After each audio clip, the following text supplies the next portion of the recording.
रक्षाबंधन की कहानी एक बार की बात है। एक गांव में दो भाई बहन तारा और राकेश रहते थे। दोनों भाई बहन आपस में बहुत करीब थे और एक विशेष बंधन साझा करते थे जो उनके आसपास के सभी लोगों पर स्पष्ट था। बड़ा भाई राकेश एक बहादुर और देखभाल करने वाला युवक था, जबकि छोटी बहन तारा करुणा और स्नेह से भरपूर थी। दोनों की एक दूसरे के प्रति प्यार की कोई सीमा नहीं थी। हर साल रक्षाबंधन का त्योहार आता है। क्या गरीब क्या अमीर, सब रक्षाबंधन को मनाते हैं। रक्षाबंधन अपने साथ भाई बहन के रिश्ते का जश्न लेकर आता है। यह भाइयों और बहनों के बीच प्यार और सुरक्षा का प्रतीक है। इस दिन बहनें अपने भाइयों की कलाई पर राखी नामक एक पवित्र धागा बांधती हैं, जबकि भाई बदले में जीवन भर अपनी बहनों की रक्षा और देखभाल करने का वादा करते हैं। जैसे जैसे त्योहार पास आ रहा था, तारा राकेश की कलाई पर राखी बांधने के लिए उत्साहित हो रही थी। उसने रंग बिरंगे धागों और मोतियों से एक खूबसूरत राखी बनाई। राखी को बनाने में कई दिन लग गए और इसे बनाने में तारा ने अपना सारा प्यार डाल दिया। रक्षाबंधन की सुबह पूरा गांव उत्सव की तैयारियों में लगा हुआ था। माया ने मंदिर में जाकर अपने भाई की सलामती और खुशी के लिए प्रार्थना की। वह राकेश की कलाई पर राखी बांधने के पल का बेसब्री से इंतजार कर रही थी। हालांकि उस वर्ष कुछ असामान्य घटित हुआ। डाकुओं का एक समूह गांव में परेशानी पैदा कर रहा था और ग्रामीणों की चिंता बढ़ती जा रही थी। लेकिन इस खतरे से अनजान तारा राकेश के पास पहुंची, जो खेतों में जाने की तैयारी कर रहा था।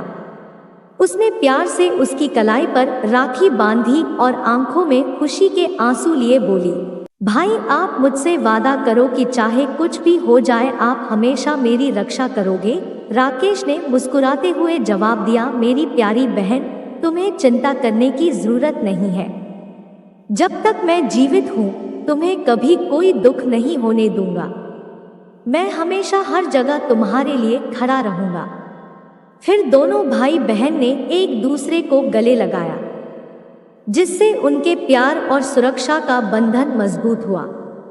उन्हें इस बात का जरा भी अंदाजा नहीं था कि खतरा बस उनके आसपास में ही छिपा है।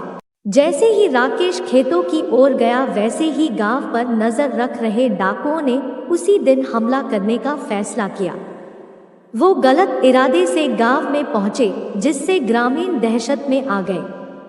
तारा सहित सभी के दिलों में डर बैठ गया। खतरे के बारे में सुनकर तारा यह सब सहन नहीं कर सकी कि उसकी वजह से उसके भाई को नुकसान होगा। उसने उसकी रक्षा के एक योजना बनाई। उसने ग्रामीणों को एकजुट किया और उनके घरों की रक्षा के लिए एक रणनीति तैयार की। डाकू जैसे ही डाकू गांव के पास पहुंचे, उन्हें एकजुट ग्रामीणों के तीव्र प्रतिरोध का सामना करना पड़ा। तारा और गांव वालों के साहस ने राकेश को भी हिम्मत दी। खेतों से लौटकर राकेश भी उनके साथ लड़ाई में शामिल हो गया। उन सब ने मिलकर डाकुओं को खदेड़ दिया। पूरा गांव खुशियां मनाने लगा।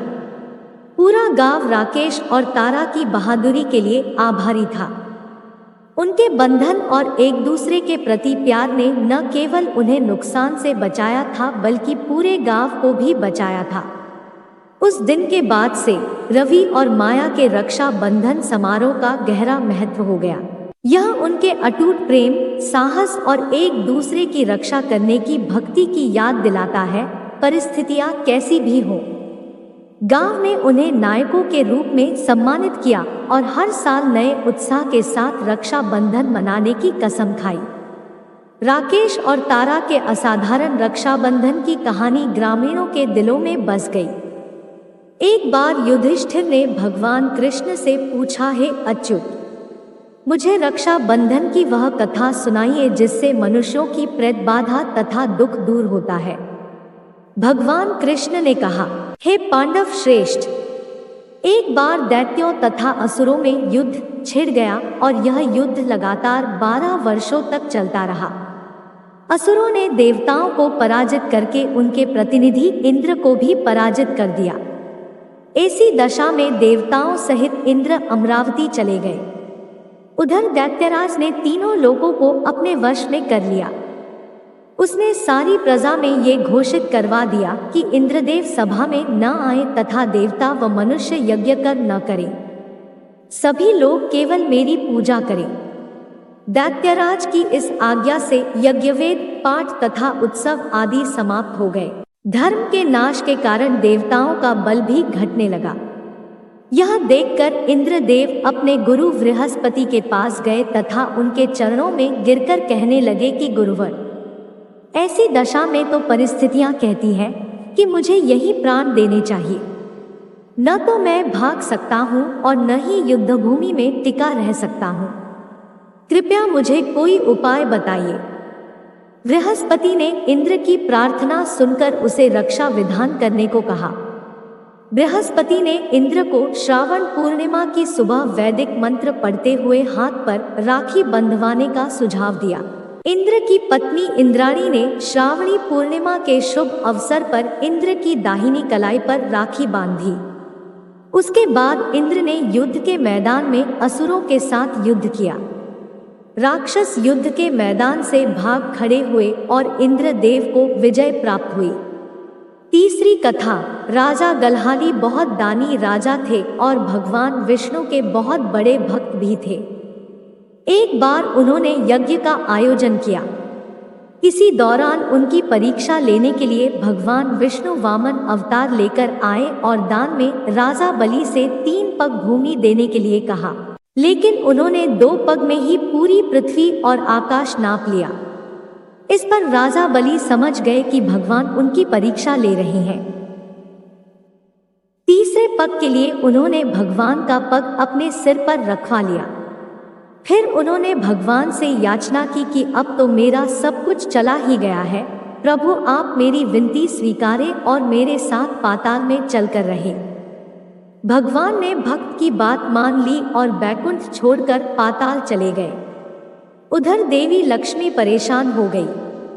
फिर उन्होंने लीला रची और गरीब महिला बनकर राजा बलि के सामने पहुंची और राजा बलि को राखी बांधी। बलि ने कहा कि मेरे पास तो आपको देने के लिए कुछ भी नहीं है। इस पर देवी लक्ष्मी अपने रूप में आ गई और बोली कि आपके पास तो साक्षात भगवान है, मुझे वही चाहिए, मैं उन्हें ही लेने आई हूँ। इस पर बलि ने भगवान विष्णु को माता लक्ष्मी के साथ जाने दिया। जाते समय भगवान विष्णु ने राजा बलि को वरदान दिया कि वह हर साल 4 महीने पाताल में ही निवास करेंगे। यह 4 महीना चर्तुमास के रूप में जाना जाता है, जो देवशयनी एकादशी से लेकर देवोत्थानी एकादशी तक होता है। राखी से जुड़ी एक सुंदर घटना का उल्लेख महाभारत में मिलता है। सुंदर इसलिए क्योंकि यह घटना दर्शाती है कि भाई बहन के स्नेह के लिए उनका सगा होना जरूरी नहीं है। कथा है कि जब युधिष्ठिर इंद्रप्रस्थ में राजसूय यज्ञ कर रहे थे, उस समय सभा में शिशुपाल भी मौजूद था।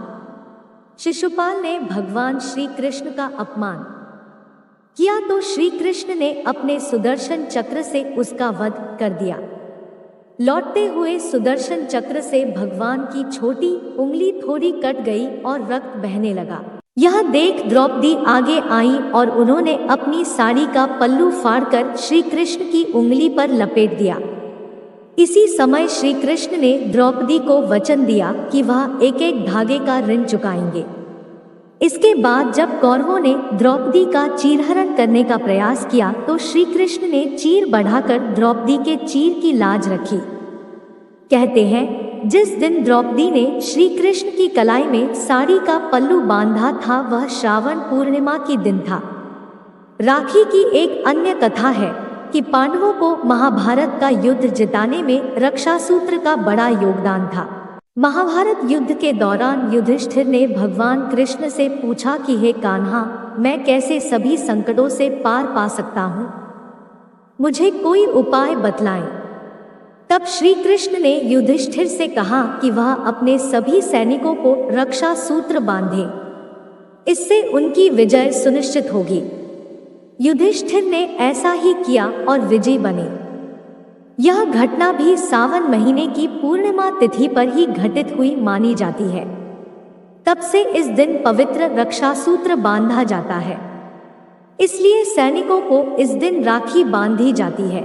भविष्य पुराण में भी एक कथा है कि वृत्रासुर से युद्ध में देवराज इंद्र की रक्षा के लिए इंद्राणी शची ने अपने तपो बल से एक रक्षा सूत्र तैयार किया और श्रावण पूर्णिमा के दिन इंद्र की कलाई में बांध दी। इस रक्षा सूत्र ने देवराज की रक्षा की और वह युद्ध में विजय हुए। यह घटना भी सतयुग में हुई थी। सिकंदर पूरे विश्व को फतह करने निकला और भारत आ पहुंचा। यहाँ उसका सामना भारतीय राजा पुरु से हुआ। राजा पुरु बहुत वीर और बलशाली राजा थे। उन्होंने युद्ध में सिकंदर को धूल चटा दी।